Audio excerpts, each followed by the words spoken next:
Hello, good morning. Pag-aralan po natin ngayon yung photoelectric effect. No?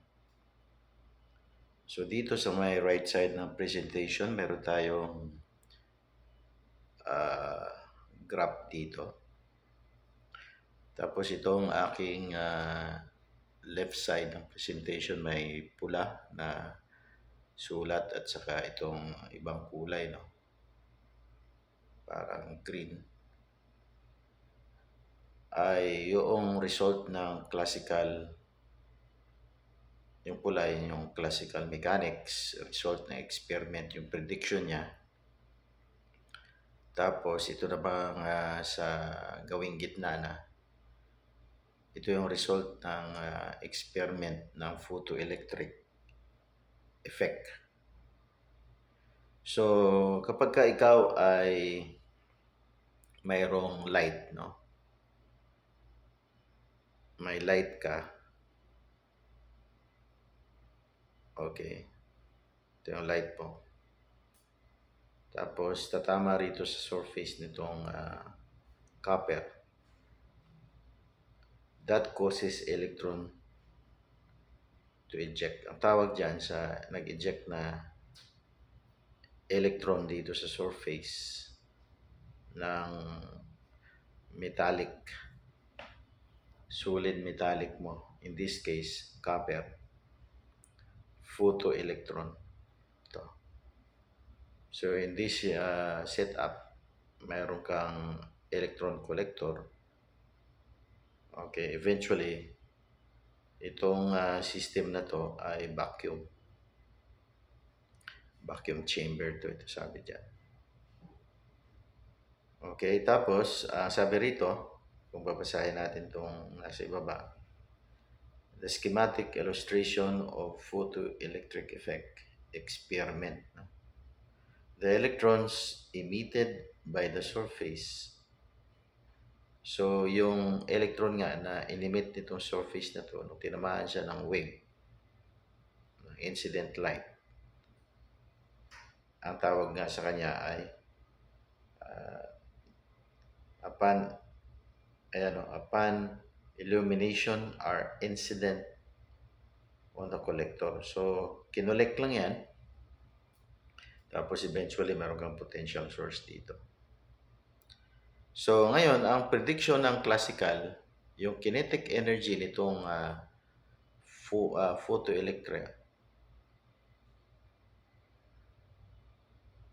photoelectron ay dito, no? Yung kinetic energy niya ito is habang mataas yung intensity ng light mo, dapat tumataas yung kinetic energy. Ayan. Di ba kapag kunyari from A, intensity nito is A, meron kang kinetic energy na A din. Di ba? Kapag at point B, yung intensity mo, B, you will have a much of kinetic energy sa tawag din B. Okay? Ayan ang prediction nila. Tapos, yung kinetic energy, dito sa baba tayo, wala siyang relasyon sa frequency. However, sa experiment, lumalabas sa experiment na yung kinetic energy ay walang relasyon sa intensity. Flat lang siya. Baliktad ang nangyari. So ito yung isang failure, no, ng classical mechanics dito sa kanilang expectation sa experiment na ito, sa kanilang prediction. Mali yung kanilang assumption. So ang lumalabas, yung kinetic energy ay meron siyang relation sa frequency. May threshold nga lang siya, no? Threshold na maabot para mag-eject yung yung electron doon sa surface ng copper.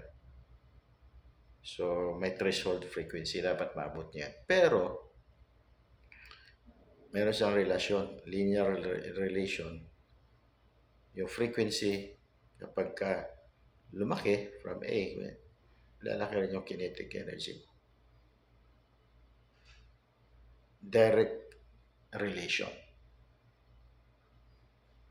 Okay? So, yan yung nangyari. So, ngayon, ang lumalabas dito pumapasok yung sinasabi ni Einstein na yung light ay meron siyang stream o wave-like particle na tawag ni Einstein photon.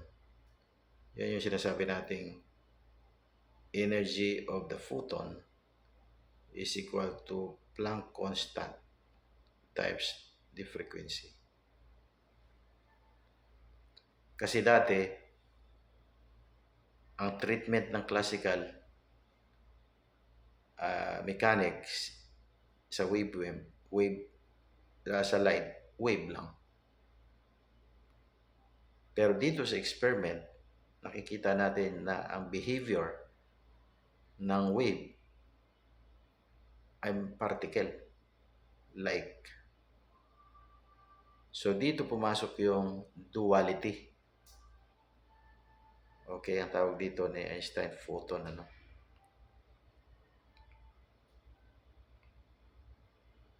So diyan pumapasok yung duality. 'Di ba? Ito. So bakit? Yung electron, tinamaan siya ng light, nitong photon, therefore nag-eject siya. Depende sa frequency nito. Nag-eject siya doon sa surface ng copper. Itong H, Planck constant. Itong V is frequency. So, hindi siya nakadepende sa intensity na inaasahan ng classical mechanics. Kasi nga, ang treatment nila sa light is a wave at iba yung wave function nun. So, wherein sa experiment, yung light behaves as a particle. Kaya nga sa quantum, mayroon na tayong sinasabing duality, no? Dual. Yung particle, pwede siyang mag-behave as wave. Yung wave, pwede mag-behave as particle. Tawag natin dyan, dual wave particle. Okay. So ngayon, yung result ng experiment ay ganito. So, ito na yung result ng experiment. Diba?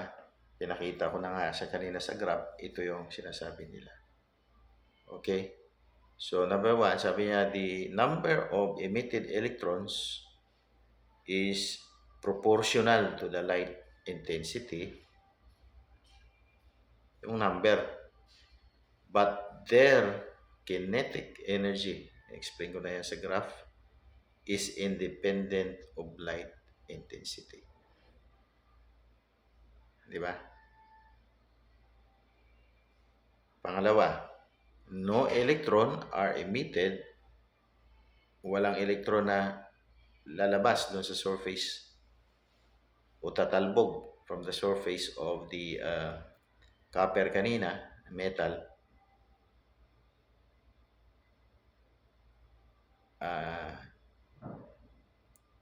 Okay, unless the light frequency V, ito na nga sa formula natin, is above the threshold frequency. Ito rin yung pinapakita rito, na yung mayroon tayong threshold frequency ito. Dapat maabot muna yan bago tumalbog o mag-eject yung electron sa surface ng metal. sa experiment, copper na metal. So tapos, yung kinetic energy mo, kinetic energy to eh. Ito yung frequency. Di ba? So yung frequency mo, kapag ang frequency mo nandito, kinetic energy mo nandito. Di ba? Kapag ang kinetic energy, ang frequency mo ay in this area, nandyan din yung kinetic energy mo in this area. So parang linear ang relationship. Okay.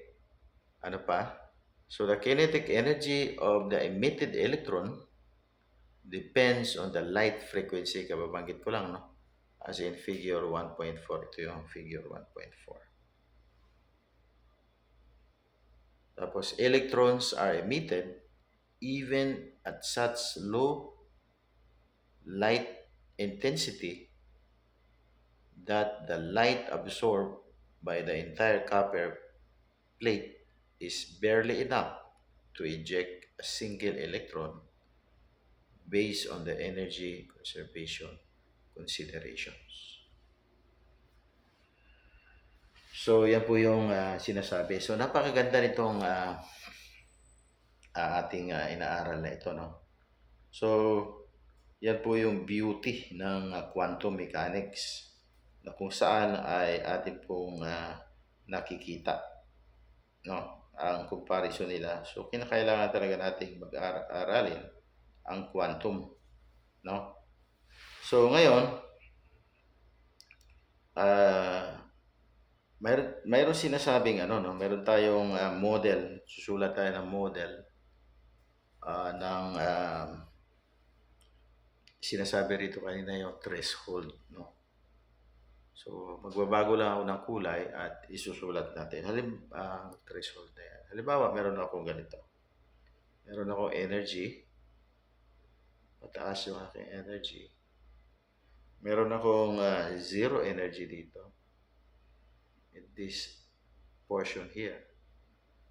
Okay? At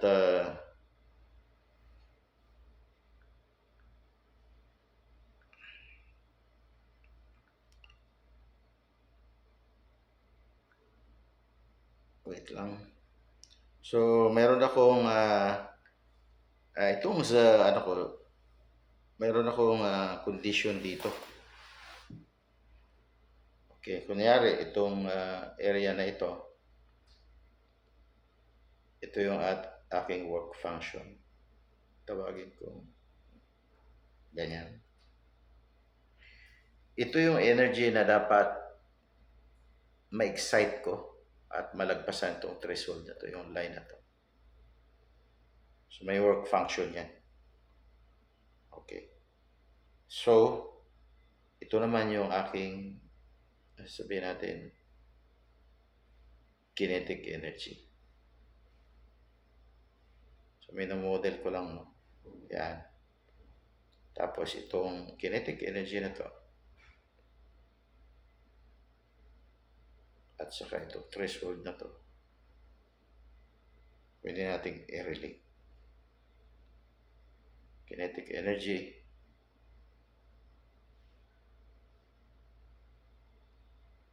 okay.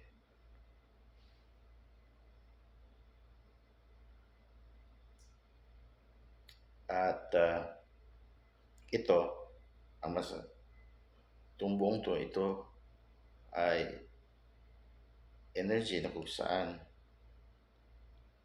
it's constant times frequency. Okay, so let's go to the next slide. Keep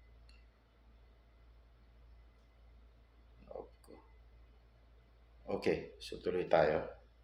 So based from that model, pwede nating masabi na yung ating kinetic energy is equal to H, di ba? Yung energy ng photon times frequency minus the work function. Okay? So, itong kinetic energy, alam naman natin from classical, that is one half yan, mass times the velocity squared is equal to Planck constant times frequency minus work function. So actually we can solve the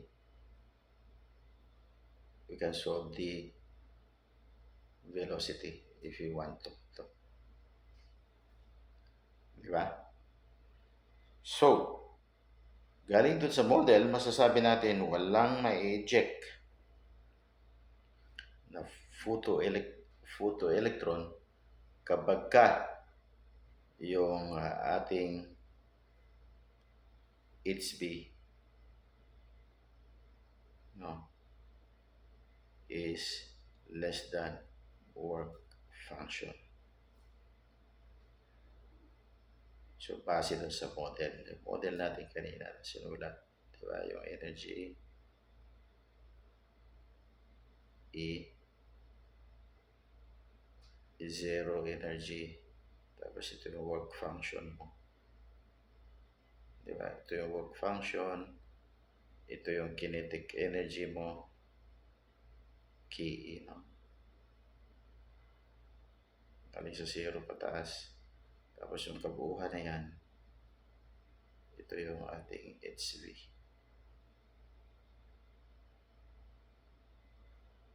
Yan. Diba? So kapag ka ang HV mo is less than work function, walang photo electron na ma-eject. So yun lang. I hope you like it. Thanks.